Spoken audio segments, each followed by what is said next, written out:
قدرمن دا وخت چې کوم د کومرات د تل بازار چې کوم د پخوانی یو جمعه جوړ شوی دی جی د دې چې کوم خادم دغه ما سره پسند کې ولاړ دی. السلام علیکم جی. وعلیکم السلام. اجر یو خو دې د اخته څلورمه ورځ مبارک شه. دا راته ووایي جی چې د دې جومات څونه وخوښو دلته ودان شوی دی؟ بسم الله الرحمن الرحیم. دا جومات خو تقریبا د 400 کالو نه دلته جومات و، خو هغه بیا اور ولګېدو، دننه به هیټ دپاره انګار جوړو، اور به بلو، هغې د وجې نه اور ولګېدو. 2 ځله دا جومات سوځېدلی دی. دا چې کوم تعمیر اوس تاسو ته ښکاري دا تقریبا د دې 90 سال 100 سال د دې پوره کېږي جی. د دې 100 سالو چې د دې لرګي جی. او دا راته ووایي چې دا د کومرات لرګی دی خپل؟ دا د کومرات لوکل لرګی دلته د لوکل خلکو په خپل ابن مدد آپ باندې جوړ شوی جی. دا راته ووایي چې تاسو دلته اذان کوئ؟ موږ دلته خادم په حیثیت باندې د جومات کې خدمت کوو جی. څه قسمه خدمت کوئ جومات لپاره؟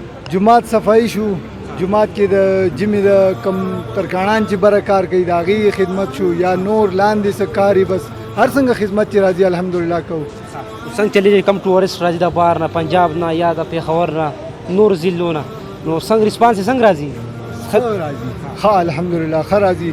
خو زما دې ته هم دا ریکوست دی، درخواست دی چې 2 کارونه د دیم نه کوي. یو خو دلته چې په دې بازار باندې را دی راځي، دلته دا میوزک دی دا بجاوي، دا دی ډېر انتهایی افسوس سره یو درخواست ورته کوم چې د میوزک دی ډېر زیات احتیاط کوي، موږ ته د معاشره نه خرابوي. دویم دا خبره چې ګن دی هر ځای کې غورځوي، دا زما د دیو ته درخواست دی چې یاره دی بې ځایه ګن نه غورځوي، لکه چې ماحول چې څومره صفایي د دې دپاره دا ځای دغه موږ وایو چې د دې خوشحالی دی دغه یې سور کي. اوس جومات کې اکثر شاپرې وغورځوي، بوتلې راوړي جومات کې، اوس کې هم هلته یې پرېږدي.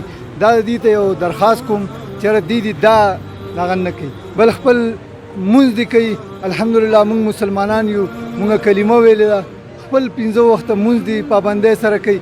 ټیک ده چې هلکان دې میوزک دغه کوي، خو د هغې درخواست دا کوم چې د ځنګل د ایریا څنګه دی داخل شي هلته د دی څه کوي نو کوي دي.